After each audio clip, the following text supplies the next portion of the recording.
Good afternoon, everyone. Welcome to this Monday's Wealth Creation Show. Today, we're going to talk about money mindset, and I think really just people's attitude towards money and how things have influenced them throughout their life and the way that they react towards money. And just people, a lot of people have different ways of thinking about money, and I think it's quite an interesting topic. So that's what I wanted to cover today, Jim. I'm sure you'll agree there's a lot to kind of incorporate into a conversation about money and mindset. I actually thought about something the other day when I was looking at this, and I think it was the fact that, and I'm sure I said it in a social media post recently, and I said that if money is a bit like what is it, a mistress or something like that. If you don't look after her, she'll leave you. Yeah, and it's true. If you don't look after your money, guess what? It'll leave you. You'll lose it. Yeah. Mm-hmm. And that's a fact. So it's no my thought process. This is what I've learned from other people, and it's something I keep an eye on all the time, and it's something I'm teaching Tony to keep an eye on all the time as well. Yeah.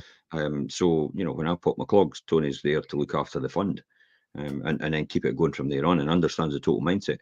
It was weird. So we did a Zoom session, Tony and I, on Friday. This is my daughter, for anybody that doesn't know. And it was to how I managed to negotiate a really good deal for a whole load of properties I'm currently buying. And I walked her through the whole process. And it was at 1.5 hours, and it passed just like that. Yeah. And Tony was like, I think Tony was like, wow. And then when I came off it, I thought to myself, this is exactly what I did Monopoly with you, Tony. Honestly, it was the same template almost. I could have just taken that straight. The thought process about how you buy houses or you buy streets, and then you put hotels on them, you develop them, and you rent them, and you avoid your risk of getting caught landing on maybe Mayfair if somebody's got it, or maybe landing on income tax when you pass go, and then and landing on maybe repair bills and weathering a storm as well at the same time. And it's like, my God, it's the same principles that I learned as a child. Yeah. And that's when I was playing Monopoly. And it's quite good as well, because you've obviously learned quite a lot through what you've done and made mistakes and learned from them. And now you're passing that on to Tony and to your obviously children, so that when you're not here, they've got that knowledge and don't have to go through the whole process and make the mistakes that you did. Well, somebody said to me the day I was talking to her, she just opened her cafe, and she says, I've been working 3 years non-stop. I went, try 30. And then you'll notice a difference. Yeah. And it was like, so it's like every mule's got a heavier load. Trust me, no matter what you say, somebody else is going to have it heavier than you. I'll guarantee you that for a fact. But that then does come into money mindsets. Another one I heard recently, actually, on social media, or you've not got a presence on social media for at least 4 hours a day, everybody will just forget who you are. 4 hours a day, every day. Just going to say, that's quite a lot, 4 hours a day. Yeah. You don't need to be there 4 hours a day, but your content needs to be there 4 hours a day. Yeah. In front of people. And that's how you build an audience and build actually a loyal following as a result. Mm-hmm. And if you miss one day, then you step back quite a bit because of that, because you're missing. So you could see why I relentlessly do all these things, and I relentlessly sponsor campaigns, and I relentlessly do this as well, because that's what brings the right audience. You attract the right people. I was talking to Stevie from St. Phoenix last night, and actually the lead singer of St. Phoenix, and they've got a big following. They did the Euros home, the Euros song for the Scotland team, and the Euros just there now. So he co-wrote the song with, I think it was Nathan Evans. He co-wrote it with. But I was talking to Stevie last night about this, and he had when we and you'll see it actually on the Five Fest page. I think we started to talk about manifestation. And I'm like, that's interesting. You coming out with manifestation, Stevie? It's like, I never expected that. And we got off camera and we were talking in general about, money mindset and how they are actually doing their happy place. Their happy place has had 1 million downloads on their song, and it's a fantastic song. And it's a great song, to be honest. Heather on the Hill was co-wrote with Nathan Evans. That's right. He co-wrote that with him as well. So I was talking to him about that, and we were talking about what he was doing. And he says, well, we've got actually Happy Place as a charity, which we're going to have a foundation, and we're actually educating kids in the school, you know, in order to be happy and be content and understand where they are and not take on too much. Maybe that sort of, you know, that mindset behind things about just being, you know, being content rather than trying to be happy every single day. Being happy every single day is going to destroy you. You know, being content every single day is an easy gig. And then you'll lead to happiness as a result because you're content. We'll always talk about that, but I can't reinforce that enough. So it was quite interesting to hear that from him as well. But we've been where he is and been a bit of success as well in terms of his band and what he does and the following he has as well. So this all leads into this. It's the same. It's all wealth creating. Everybody has the same principles and does the same thing. It's extremely successful in what they do, whatever that is. It's all the same principles and the same things. They just do something different. They provide a different product or they provide a different service. That is it ultimately. But all the foundations and the processes and the systems are more or less the same thing, but it's just a different product or service getting delivered. Yeah.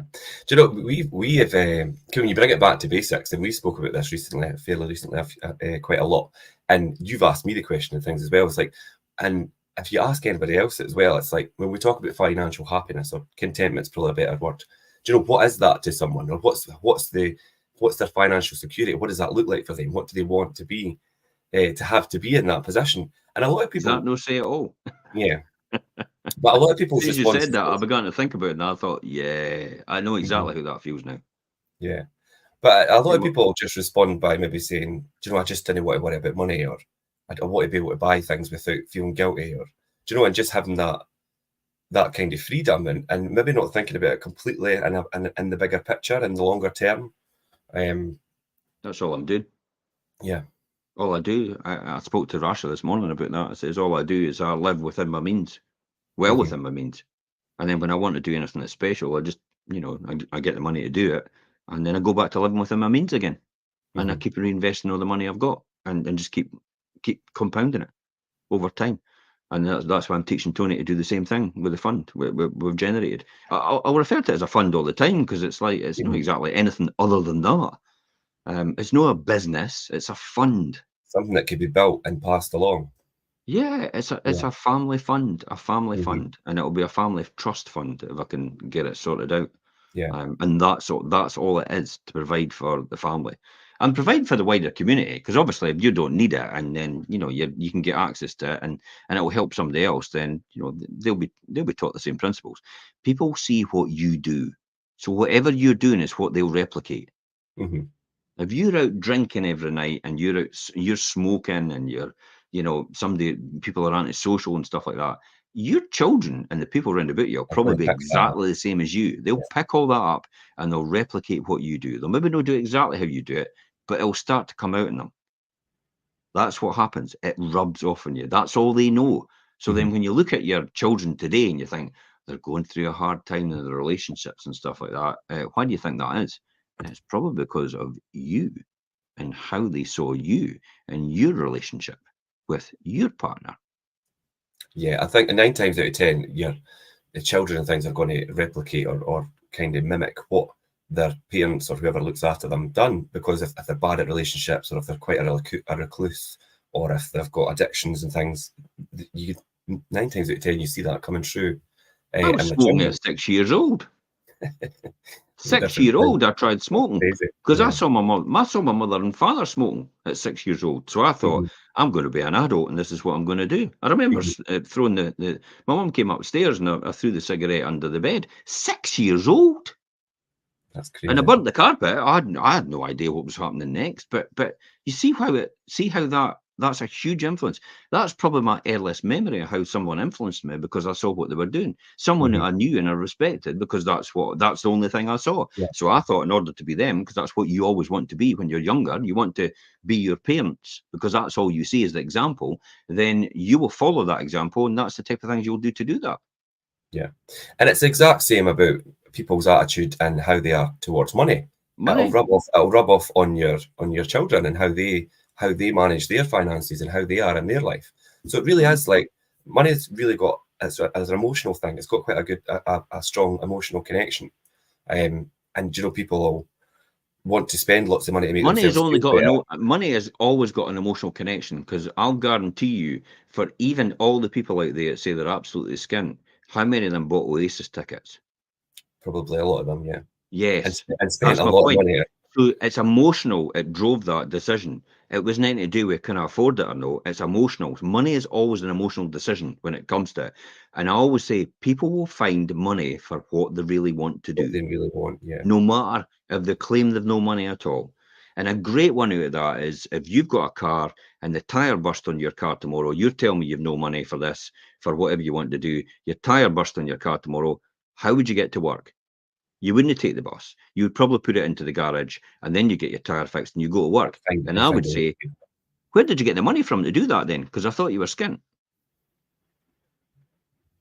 Point in case. Yeah.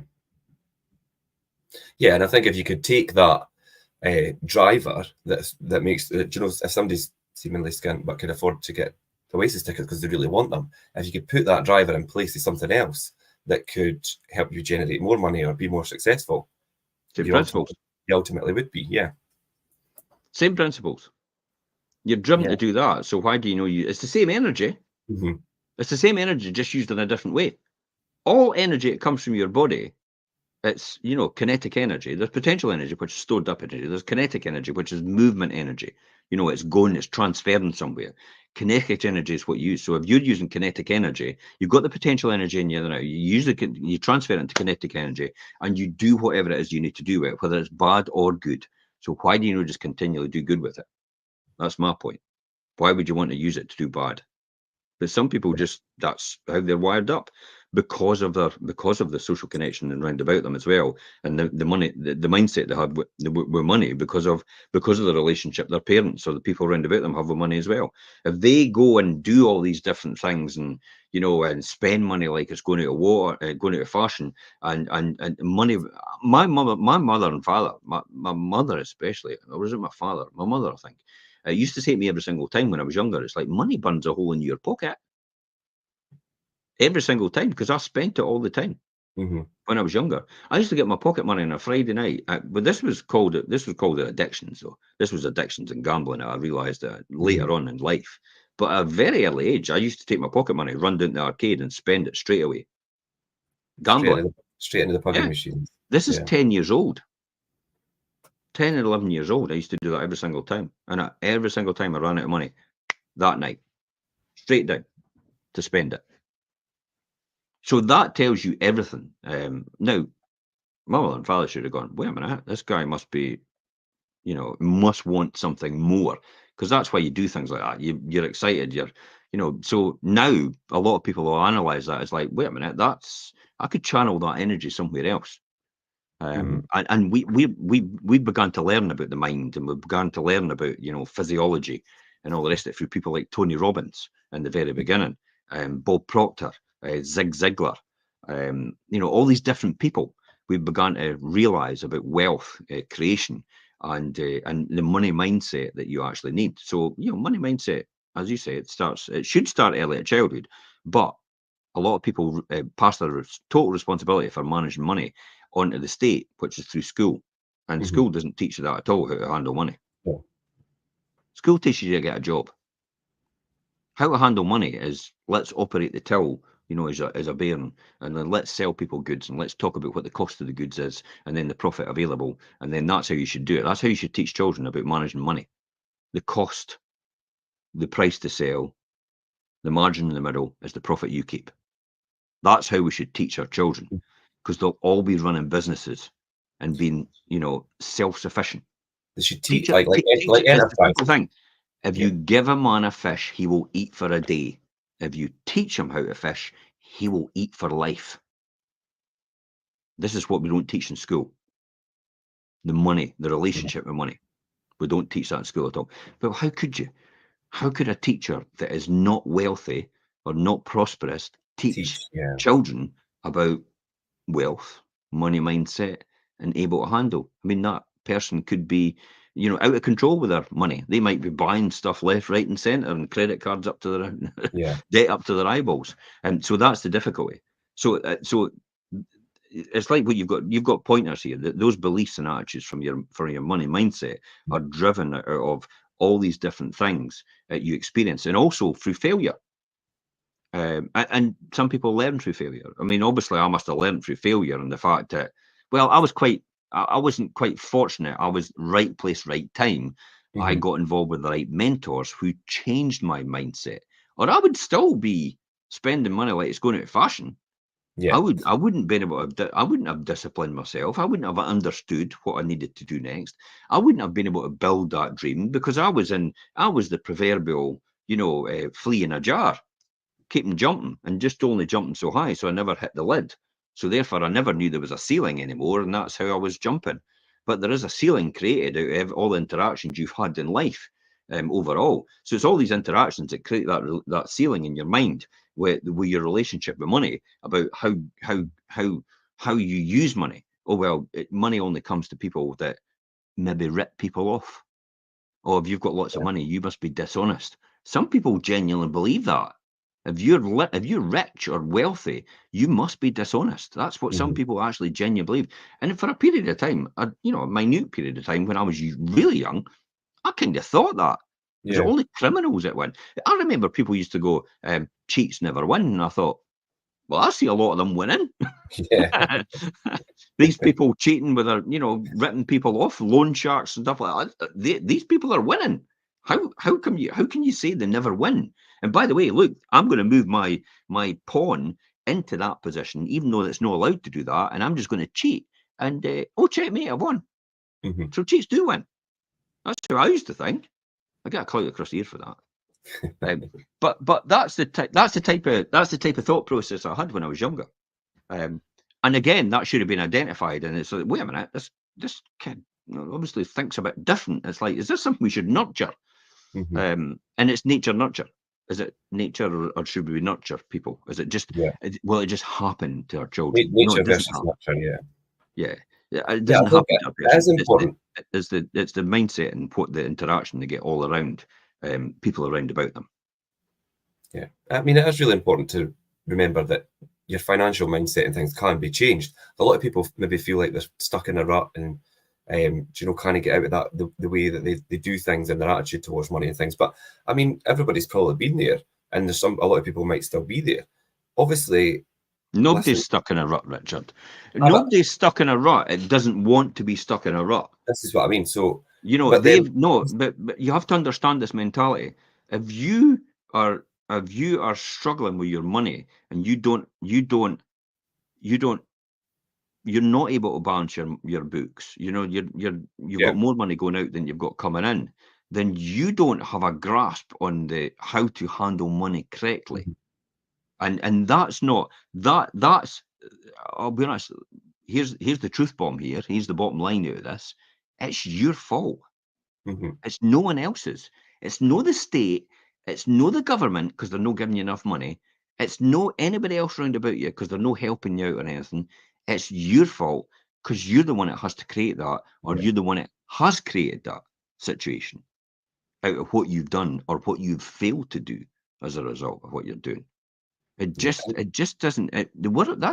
That's what happens. We either become some people become victims, mhm, and that's where they play their part in this world in this game of life, if that makes sense. And we'll call it a game, because it's yeah, it's like you're here for a short period of time in comparison to the millions of years that will pass. And no one will, everyone will forget about you, and you will just here for that period of time. And you have to kind of make the most of it for you and your family and people round about you. And not just you've been given the gift of life, effectively. Some people don't have that. They would they would kill. They would give everything for what you've got right now. And yeah, yet some people will sit there and go, "Oh, I've got nothing." Well, you're living. They're and not. feel sorry for themselves. Yeah. They're not. You're living and they're not. And that's why you should work as much as possible to get that proper mindset and that Hmm. proper way of thinking in order to do that, or you'll never get out of that jar. you'll have that glass ceiling all the time, and you'll just be jumping up and down every single day. This is the home to work routine: home to work, home to work, home to work, home to work, home to work, live for the weekend. Home to work, live for the weekend. That's it. You ever get in your car and you get to your work and you think, how the hell did I get here? It's like you've just like, and I can't remember the journey. I used to be like that. Yeah, autopilot. I used to get to Tillis Russell. I used to get to Tillis Russell and think, God, I can't remember anything about that journey at all. It's like it became automatic. It's like that is the rut. That's the rut. The routine, the rut, the routine, the routine that you do every single day. That's your rut. You're stuck in life. It's like you need to dig another rut. That's the sort of thing. And that all comes by your beliefs and attitudes towards your money mindset. And yeah, and people can keep saying about, I despise money. And it's like, money's only for, money, I can never have money or whatever that is. Oh, you shouldn't be loving money. It's like nobody loves money. It's essential. It's right up there with oxygen. You try going to anybody and saying, I tell you what, can I have that chocolate bar and I don't need to pay you? Excuse me? No, that's not happening. It's a form of exchange for goods and services, isn't it? It's no. That's what it is. See, that's what people don't realize. That this is a form. This is a promissory note to pay someone else, and a form for exchange for goods and services. That's all. Yeah. It's bits of plastic now, whatever it is now. But that's all that is. That's all money is. It's just a promissory note from someone else to say that this is what I'm going to give you for what you're going to do for me, and then it's exchange, and then somebody else goes out and tell you what, you do that for me, and I'll give you this, and it's like that's all it's used, a bartering system. But this keeps it all stable and in the same form. So we're no going, I'll give you 3 goats if you give me a cow, sort of thing. That's old money. That's the old bartering system. But this was formulated as a result of the capitalistic system of working. And you have to abide by the capitalistic system or it doesn't work for you. You can moan about socialism and let's communism, everybody the same. It's like, but unfortunately, the pigs wear trousers today. That's it, in essence. And that's the way things work, and that's the way the world works. And you ain't going to change it. You can piss and moan about it for the rest of your life, but you're not going to change it. And it'll just be upsetting for you. And you've only got a chance to be on this earth for a short period of time. You may as well make the most of it while you're here. And I don't mean throw caution to the wind and spend all your money. No, I mean no. Save for the future. Pass it on. Have an obligation to put something aside. Help your children. All this stuff. Help people in your community around about you with what you can do. I mean, you might not be the most prosperous person in the world, but you can also provide your time, which is more valuable than money. I've never heard anybody get their deathbed and says, I wish I had more money. They always say, I wish I had more time. Yeah. And your example there about obviously like, the home to work thing and then obviously living for the weekend and that rut or that routine. I mean, there's comments coming through on YouTube there saying it's a glass ceiling though, so you can break through it, which is totally true. But you need to have to change your mindset and maybe take that step back and really look at your own beliefs and how you approach things. I mean, did you feel like you obviously went through that whole process, Jim, towards your attitude to money and getting yourself into a different mindset? Absolutely. The only person that got me into a different mindset was the mentors that I got involved with. They actually started to teach me to, reading the right books would actually give you the education that you need in order to break through that glass ceiling that we talk about. To understand what's got you here so far will not get you where you want to go next, or you would be there already. Yeah, that makes So sense. you're going to have to educate yourself to a different level in order to get the next steps in your journey about where you want to be. Because if that's the case, what you've done so far would get you there, and you'd be there already. So that's why you need to continuously educate yourself. Be a continuous, be a student of life. Just observe things. Why do you think I ask so many people? I mean, you will see if you look on Five Fest page. When I did the interviews with all these singers and musicians, I drilled down into, well, why was that, and why was this, and why would you choose to do that? I watched them. What have you done this, and how have you done that? And I become more intrigued about somebody else's journey and how they got to that next step. because it'll help me to understand if that's something that I would need to do myself. But everything I've learned so far, we talked about the other week about trusts, and I learned about trusts in my accountancy exams, about discretionary trusts and how they work. And I was an A. I was a distinction. A distinction. That's like 90 odd % in your exam. I got a distinction in tax in my HND. I got about 5 distinctions actually in other subjects as well, auditing and tax and all the rest of it. Notice they're all process-driven stuff, by the way. Yeah. They're all systems, and it's like logical tax and auditing, and it's like yeah, hey, distinction. No surprise there then, because I'm processing analytical about everything. So I got distinction in it, and I thought I'm never going to need to know about that. But I passed it anyway. I learned to pass the exam, and then lo and behold, maybe about 40 years later now, 35 years later. 35 years later, I need that information now. It's like, all right, I remember discretionary trusts. I remember how they work. You get taxed at a certain rate. Yep, okay, and that person gets that back, and it's all coming back to me now. There's a song there somewhere. Celine Dion. Yeah. There's an old Celine Dion. Yeah, Celine Dion. So it's important to remember, though, that your financial mindset can actually change, and it's like what you said, and that's how to change it. The people you associate with is certainly a main driver about what will change your mindset. So the people you associate with is important. Look around the people you've got. I know they're your friends, right? But will they actually help you get any further in your journey? Probably not. So they could remain your friends. Just don't hang about with them all the time, because then you'll just stay exactly where you are right now. The books you read, as soon as you start reading these books, your friends will notice a change in you, and then they'll begin to point it out. Sometimes it's no for the good, and you will have a bit of aggravation with them, because they will want to hold you back exactly where you are, because you'll highlight their failures. That's not an easy one to do. Yeah, But hey ho, I know where I'm going.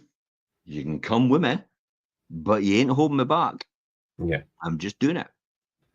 So that's one of the other things as well. And the functions that you attend. So do you go to network meetings? Your network is your net worth. The people you associate with. Turning up is 95% of the solution here. According to some of the biggest people in the world in terms of business analysis and business building. So turning up is 95% of the argument. And then the other one as well is probably just continuing to keep going. Your discipline, your consistency, and your drive, and just never giving up. And even on a day when you don't want to do it, just do a wee bit. Because guess what? The other person, it doesn't want to. This is why I used to work every year on Christmas, on Christmas Day, on New Year's Day, on New Year's Eve, on Christmas Eve, and through the Christmas period. This is why I used to work all the time and do everything, because I knew fine the people that were in my same sphere, at my field, weren't doing that. Yeah. So what do you think it does for me? I move slightly forward every single year of my journey, because I'm doing something that they're not doing. I'm not competing against them. I'm still competing against myself at this point in time. I couldn't care less what everybody else does, but I know the person that's sick will not get out of their bed and do the thing that they were meant to do that day. And that's why I do it, even though I'm sick. Because then it sets you that wee bit further ahead. Of course it does. Every single time. People go, but you've got to rest sometime. Yeah, you have got to rest. And that's what happens. I actually heard somebody, it was Barack Obama talked about it. He talked about depression. And he says, do you notice how depression's got the word depressed, like depress is like, like, yeah. Depressed is rest. So when people get depression, rest. And that's what it is, really, in essence. But we look at it in a different way. We look at depression, it's like, oh my God, you're a write-off. Yeah. It's like, no. It just means rest. Take some time and just recalibrate. And then go again. Yeah. And go again. We're off again. So a lot of what you were saying there. Here's a classic example. Richard, I was going to talk to you about this. I was going to phone you and talk to you about this because this was so funny. Remember we were both going to East Nuke the other day? You were behind me. Were you behind me in the car? Was it you? I think it was me, yeah. Yeah. So I was bombing it, right? I was bombing it along. And you, well, maybe it wasn't you. It could have been Karen. So the person behind me in the other Fife Properties car, I was bombing it, going hell for leather. And every single time that person was going the same speed every single time, and they caught up with me every single time. So we Oh, literally both got to answer at the same time, and I was bombing it. And I thought it was you, and I was going to phone you and go, "Is that no the tortoise and the hare?" yeah, I think It's it was like actually that's what Laura. I it think, was. And I was yeah, going hell for leather.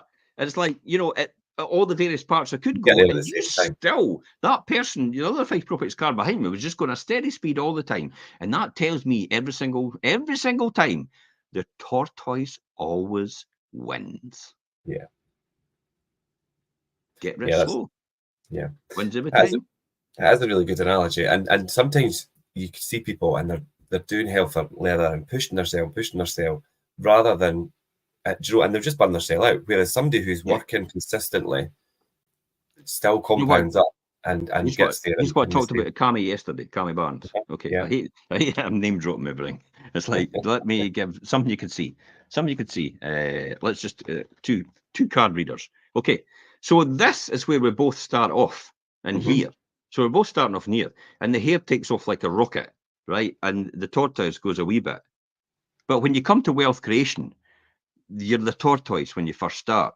You're not the hare.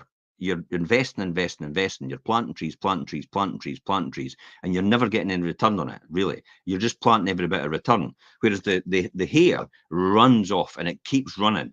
But now and again, it'll run out of steam because it runs out of money.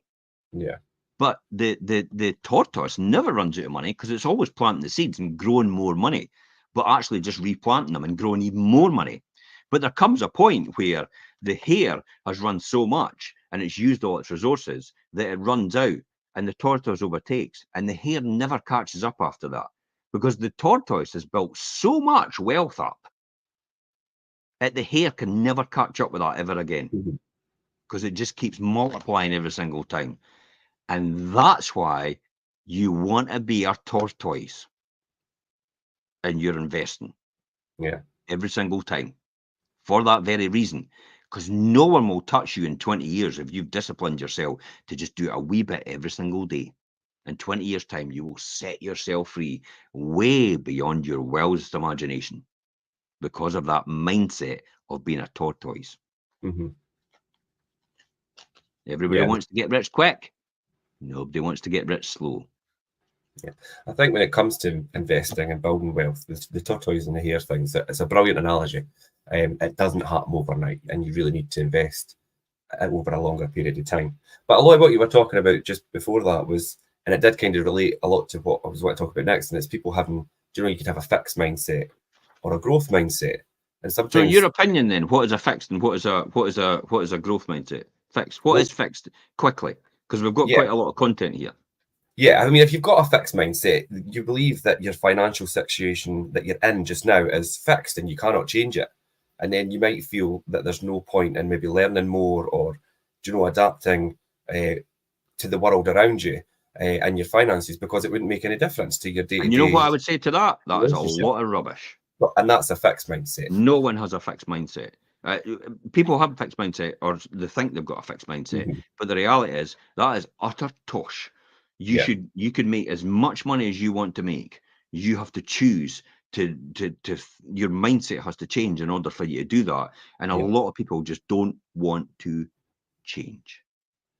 But I'll yeah. Change is guarantee a you, good thing. there's one thing really consistent in this life. This is weird because it conflicts. Consistent in this life, and it's change. Mhm. Change is I'll just a part of guarantee that. life, yeah. Guess And you what's coming really, up? The budget. mhm, You're going to change whether you like it or not, because the government's going to say, this is the new rules for tax, yeah, and you're going to pay it.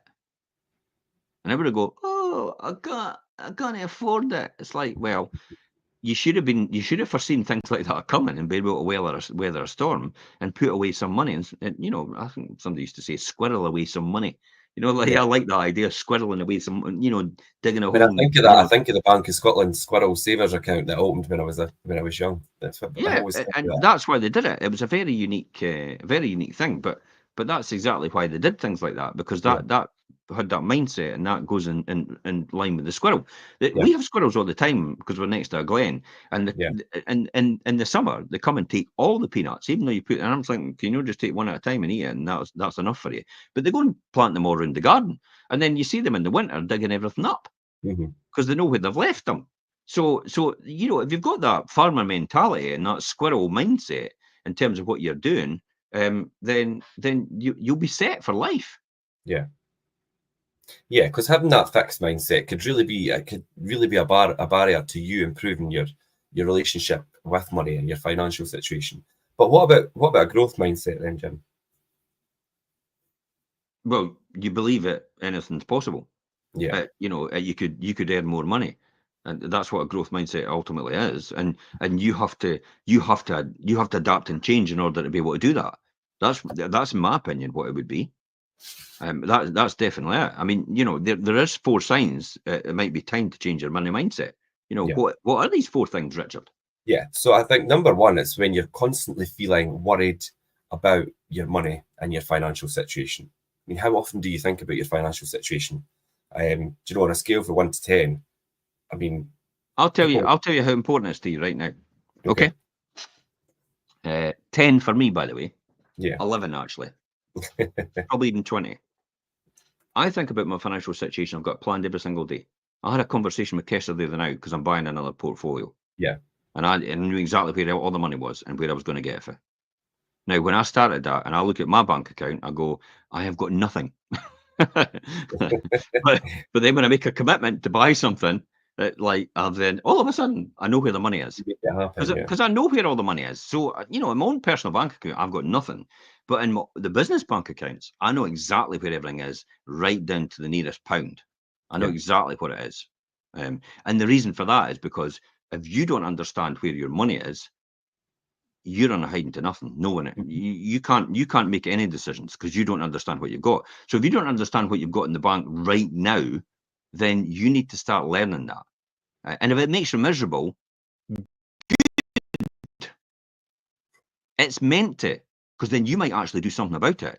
Because you're Yeah. only going to push by your circumstances Use or that as your pull driver. by Yeah. your dreams. That's it. If your circumstances aren't dire and your dreams aren't big enough, then you'll not do nothing.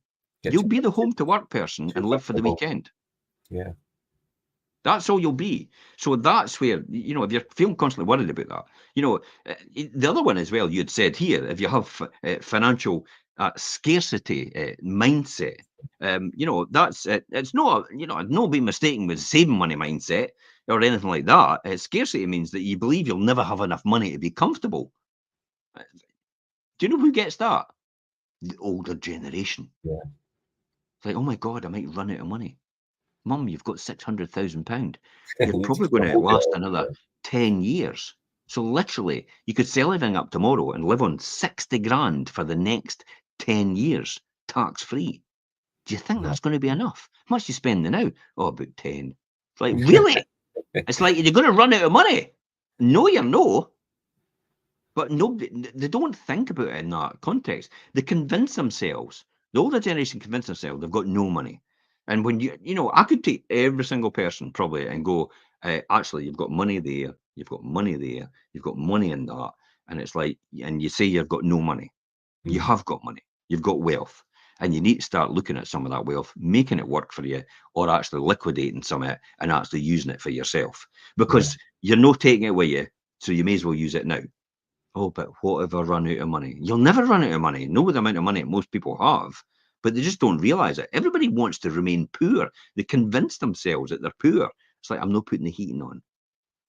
I'll be honest. The thing about the heating allowance, and it's like, oh, you're robbing all these people with the heating allowance. It's like, oh my Yeah. God, it's only 200 quid a year. And It's there's like, been a if big you've got, uproar. Such if a big there's a uproar. problem with, e- Richard, if there's a problem with £200 a year at this point in time in somebody's mindset, there's something wrong. Mhm. Something's gone wrong, especially if you're at that age and you don't have that. But I think the politics and the media use it as a perfect opportunity to spread negative news about everything and have Yes. have a good bun fight between politicians. And we sit there and watch it, and then we start to believe it because it's in the media. If you say it enough times, people will begin to believe it. That's the analogy of what's 1 and 1? Well, it's 2. No, you're wrong. It's 3. What's 1 and 1? The next person. It's 2. No, you're wrong. It's 3. The next person. What's 1 and 1? No, it's 2. Why do you keep saying 3? You go to the next person. You go, what's 1 and 1? And they go, it's 3. And you go, well done, you. There's the cream cake. And then What everybody do you after think you've that taught says, everybody? You've now taught everybody in that situation. When you say what's 1 and 1, every single person will start to say 3 because they'll get rewarded for 3 and they'll not get rewarded for 2. You've now changed a mindset and a shift and a paradigm. And you've now convinced people on that. That's why you get these cult groups. Take anymore. 60 people out to kill themselves in the desert, mass suicide pact. Yeah. And it's like, and folk, Totally that's brainwashed. how they do it. That's how they Mhm. indoctor in. And that's the same with the things like the scarcity mindset and where it's all come from. Is Yeah. people just don't feel they have enough money or in control because of this. But I think people just don't see it. And it's often I'll point it out when they're around at their house. I've not got anything to benefit from. It's like, yeah, if I sell your house, great, we'll make some money, I'll give some money to the community. That's fantastic. But I want to point out at this point in time, I'm there to help you as much as possible to make the right decisions for yourself. Mhm. No for me. Yeah, and help I you don't need it. navigate and manage that tiny part of time in their life where moving house and selling house and everything is quite a big thing Yep. for anybody. So we've got your 4 signs. It's Yep. time to So change your money mindset. Constantly feeling worried about money. Financial scarcity mindset. The next one. the emotional feeling that you get towards money, and whether that be guilt, shame, anxiety, people, as we say, money is really an emotional thing, and some people don't have the right emotion connected to it. Do you know why that is? Sometimes, That yeah, is because easy come, easy go. yeah, Some people have actually just been given it and they feel so overwhelmed and they feel guilty about it. If mhm. you've no worked for it and you've no toiled for it and really put an effort into Don't it, feel worthy of it, yeah. your nose to the grindstone and all the rest of it, all these different sayings, and worked really, really extremely hard for this, you never feel you deserve it. This Mhm. is why you get pop stars. It's suddenly coming to an absolute fortune overnight and they fall apart like gibbering idiots. Yeah, Because they don't feel they deserve all that wealth. mhm. Nobody's taught them how to handle it in their mind about all of a sudden it's like and fame as well. That's a classic example as well of fame. Nobody That's where teaches them the how to spiral handle and the that addiction instant and everything, fame. and Yeah. It's like I just keep my same like grounded self like I've always been. And, I'm still the arrogant prat that I am. yeah, but I don't care. that's quite a good I quality don't to have care, the and I fact mean I that don't care what anybody else thinks about me. It's their opinion. I'll never change it. So I'm not going to spend any time being upset about whether they think I'm an idiot or no. It's not going to make any difference to me when I'm lying on a beach in Spain next week.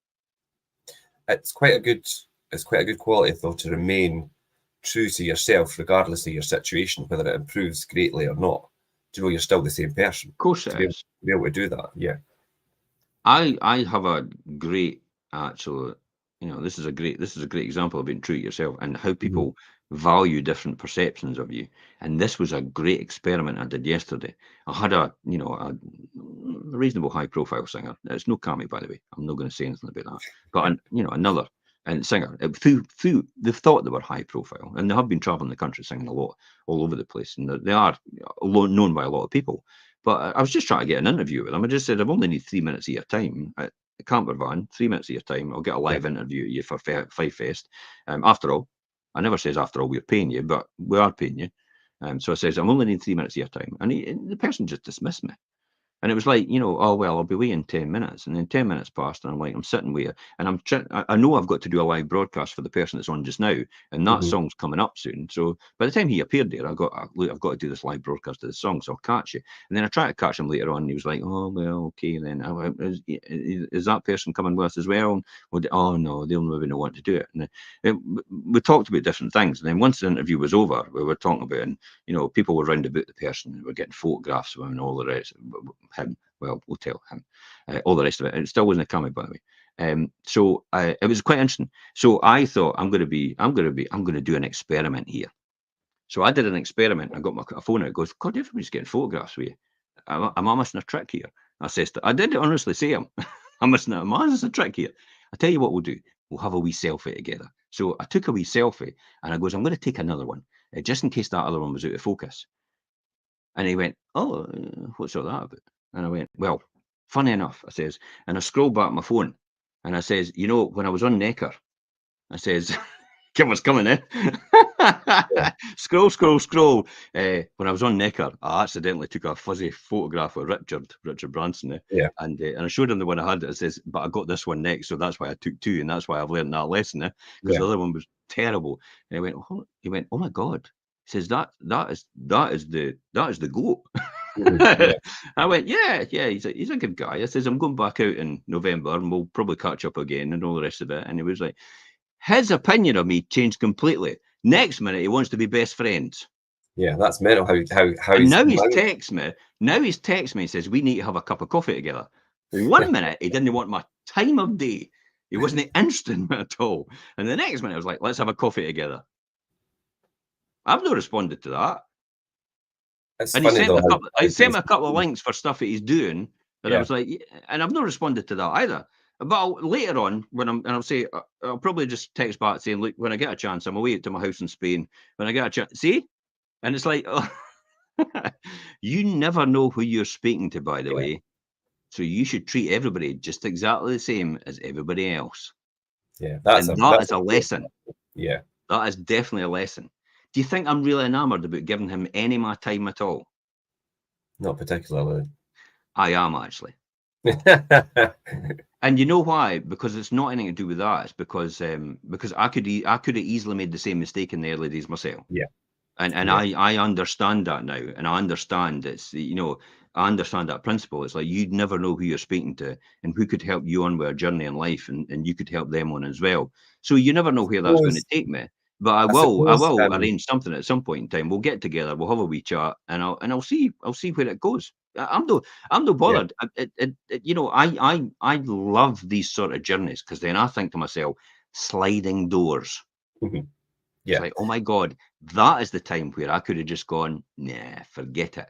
And then if something comes out of this, it's like, oh my God, there's a great story to tell people about why you should never dismiss anybody for when you're talking to them. Yeah. So But I'll be interested to see where it goes. I suppose though, him then showing such a greater interest once he realised does then Social proof. demonstrate that he's motivated to interact with the right people because he wants to be successful. So Yeah, I would say definitely. I think it took him by surprise, but I thought, I would do that, because I thought, yeah, you're the type of person. It's kind of like the pretty woman thing, walking in and going, see all that, you weren't going to serve me before. It's yeah, like, ha, and walking out the door with the bags.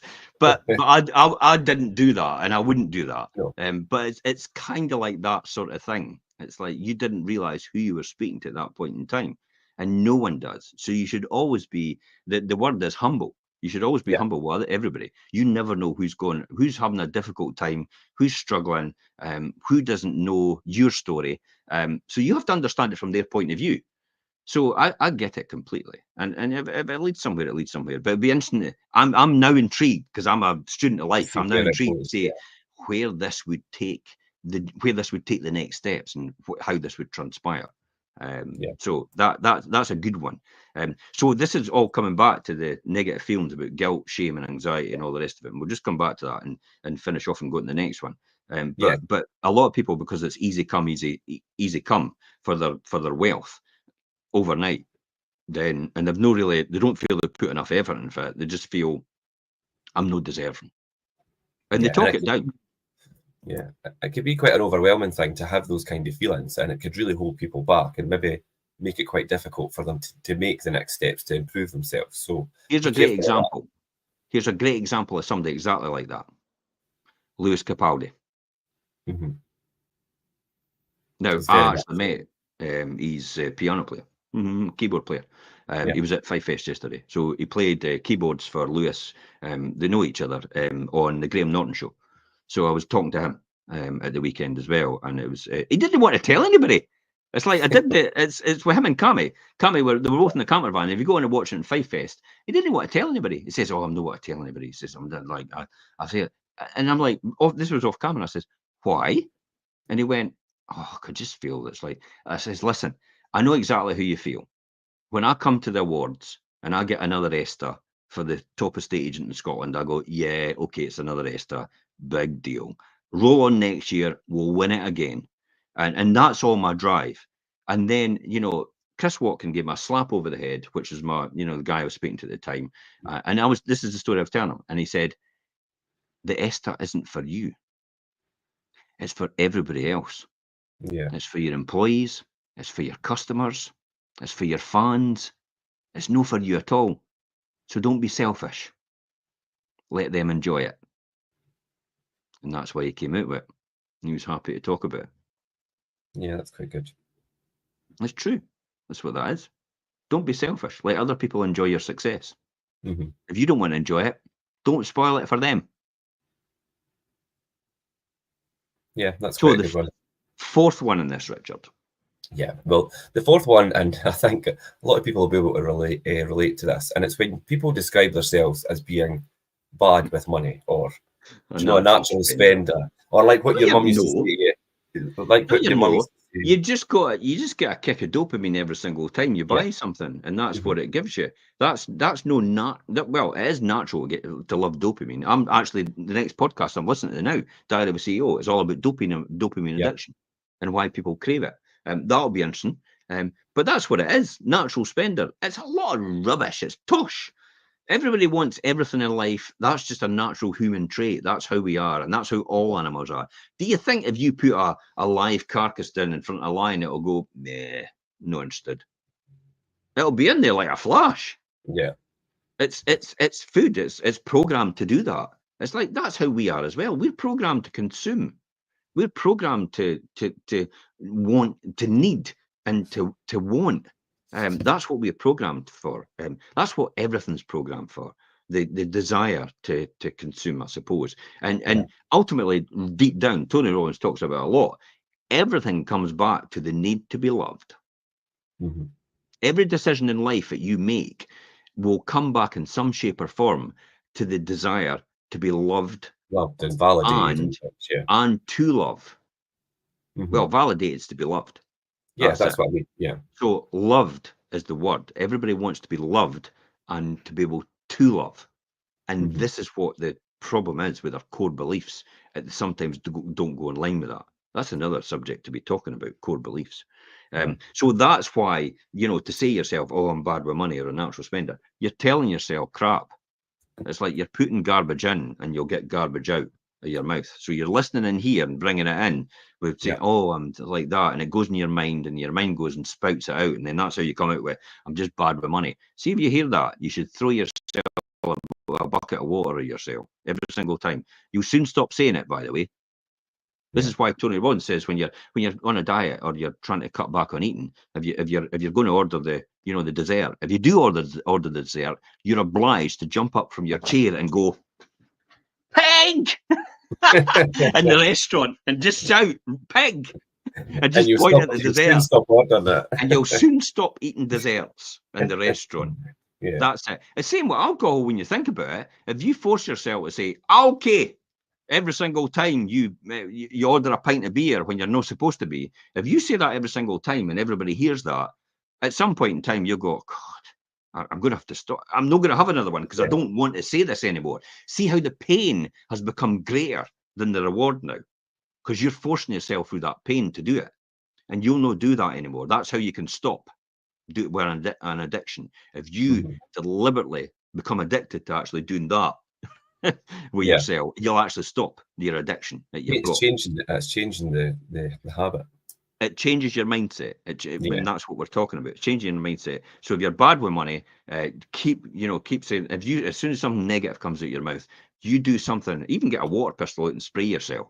you know, automatically. Just go, and it's like, do it right. You're sitting at work and it's like you're saying, oh, I'm really bad with money. Oh, God, here we go. And you have to spray yourself. What's it all about? It's like, oh, it's embarrassing. It's like, see, it's embarrassing. Now the pain's a bigger driver, and therefore Yeah. you'll stop being bad with money. You'll be good with money from now on because you've programmed yourself to do it. And it's the same with all these things that you say. So how do you change that money mindset? We've touched on that. That's the sort of thing to do. You work on that and you actually program yourself to do it. Your attitudes and you're creating barriers to improve your financial well-being. That's the things that you're trying to get out of there, and that's how to do it. So try not to be worried about yesterday. You've got it written here. Every day is a brand new start in terms of your journey. So instead of reflecting on mistakes you made in the past, try to look to the future. I had a conversation with someone today about their social media channel, and they went, "Look, I can't go back to my social media channel because I feel really, it's so emotional to start to look at my social media channel again." I says, "Why do you not start a new one then?" Yeah, and just like a clean slate. Yeah, you don't need to delete that one. Just leave it where it is. You've got the memories there. Don't deal with it just now, but start a new one. Yeah. Start a new one and run that alongside your business, because your business is you. You are the brand. You'll have loyal followers because of you for that reason. And you want followers. You want fans. You don't want people that just like you. You have to have fans. And I'd rather have 100 fans than 1,000 people that just like me. Do you know, doing the whole clean slate thing, it's a lot of people will find it difficult, whether you're trying to build wealth, trying to build a business, trying to cut an addiction, do a diet, or do a healthy eating plan. Do you know, everybody then has that slip up and they think, oh, that's it, done. I can't do it. But then really you should just think, do you know, I'll start again tomorrow. And even if you have to keep doing that and doing that, as long as you could wipe the slate clean and start again, and keep that positive mindset, you'll get there eventually. Would you agree on that? Yeah, definitely. And it's so challenging. Your negative self-talk might be supporting a negative money mindset as well. So you have to challenge it, and that's the way I said, challenge your negative self-talk by actually just pulling yourself up on it, being accountable to yourself, actually giving yourself a kicking for it. Like I didn't mean like beating yourself up like what No, not Jim physically. Carrey did. I think it was in one of the movies Jim Carrey beat himself up. Liar, liar. Liar, to pretend to the judge that he was incapacitated. Yeah. But so I'm not talking about that. I'm talking about just get around you. Stop your self-talk. You often see me picking people up on it when it's like, whoa, wait a minute, what are you talking about? How is everything a nightmare? Yeah, I What are you don't say telling nightmare. yourself? I say challenge now, and it's you that taught me that. Never say nightmare. It's like, oh, I've left the car. Oh, that's a nightmare. Just go down the road and get it then. It's no nightmare. Nightmare's like lethal. Yeah. So just go down the road and get it. So I don't think people actually realize that and understand that. So definitely challenge your negative self-talk and practice positive self-talk to develop that healthy money mindset. Yeah. You know what? I used to get up every single morning when I first started and say, and look at myself in the mirror and say, in every way, every day in every way, I'm getting better and better. Every day in every way, I'm getting better and better. And I used to look at myself in the mirror all the time. And I thought, I wonder if at some point somebody will answer me back. Honestly, I used to look at myself and I just used to look at myself and think to myself, I wonder if I'd go, boo. You know how you see in the films? But I used to look at myself in the mirror and have a real good look at myself and look at myself in the eyes and say, every day and every way, I'm getting better and better. And then I started to smile as a result of that. I started to feel better about that. I started to get some energy back. My energy level started to rise. My aspirations started to rise. These are all different things that you're going to become inspired because you start to see more positive things around about you. I remember walking up the stair one day and my managing director at Tillis Russell, Fred Bowden, says to me, how are you getting on, Jim? I went, fantastic. And he went, fantastic? I went, yeah, it's a great day, isn't it? And he went, it's a great day? I went, and he was like, he thought I was nuts. Honestly. So then the self-talk thing, obviously, like you're saying, speaking to yourself and being quite positive, and do you know if it's relating to money? Just say to say to yourself, I'm working hard to be really good with money and things like that. Saying it out loud might seem a bit strange. But as you It said, seems Peter, strange in the beginning, but you yeah, begin to get used to it as you work towards it, because you're actually programming your mind to do it. So it's actually a bit deceptive in the first place for your mind, because your mind will only do what you think. yeah, That's all. Whatever you tell it to do, it'll do. So your mind only does what you do, and therefore, if you keep telling it, every day and every way, and getting better and better, and convincing yourself that, and doing that as a natural habit, you'll build up a neural pathway, which will instantly, if somebody says how are you today, you'll go, oh, I feel fantastic. Where did that come from? And then you might actually surprise yourself with how much the confidence boost it will give you doing this positive self-talk. That's the difference. And that can come with reading books as well. So you've got to get in there and read some books, some of the really good books from some of the really good positive and mindset speakers. Tony Robbins, the Notes from a Friend is a really good starter book. Tony Robbins, Notes from a Friend. Now, if you go into Tony Robbins' website, they sometimes actually give you that free. You just pay for the postage. And it's a gateway introduction to Tony Robbins and what he does and all the rest of it. But it's a fantastic book, Notes from a Friend. It was one of the first books I read, and it was a real inspiration in the beginning. Yeah, definitely. So this brings us to the final conclusion about, really have to build new money habits and give others, give all your old habits the boot. It's like it's time to leave. When you get that negative thought, just actually talk to yourself and say, right, it's time to get that thought out of my head. Because you do it with other things, don't you? You shake yourself off sometimes. You go, right, Jim, get it together. Yeah. Same thing. That's what you're doing.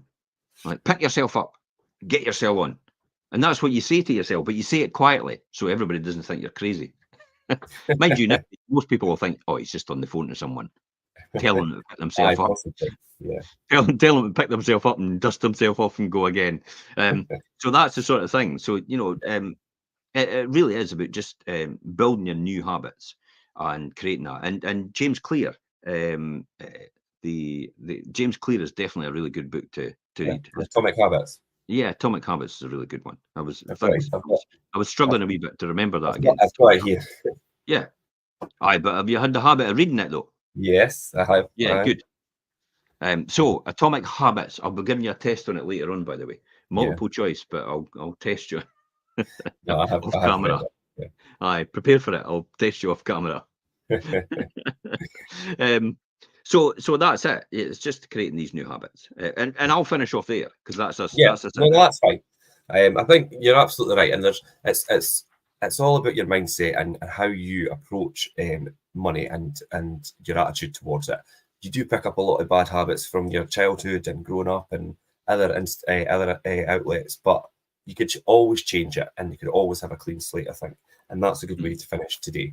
And we'll leave it for another week. We will be back next Monday at 12:30 as usual. And until then, I'll see all you guys later. And thanks for that, Jim. Bye for now.